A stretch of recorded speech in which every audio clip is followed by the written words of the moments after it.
শরীয়তে আত্মহত্যা করা যেরকম কবিরা গুনাহ মহাপাপ, অনুরূপ ভাবে নিজেকে ইচ্ছাকৃত রক্তাক্ত করা, আহত করা, নির্মম ভাবে আহত করা, এটিও গর্হিত কাজ, এটিও হারাম, এটি কবিরা গুনাহ।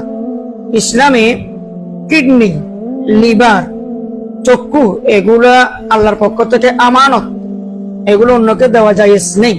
বিক্রি করা তো হারামই, এবং অন্যকে দিয়ে দেওয়া, দান করাও জায়েজ নেই।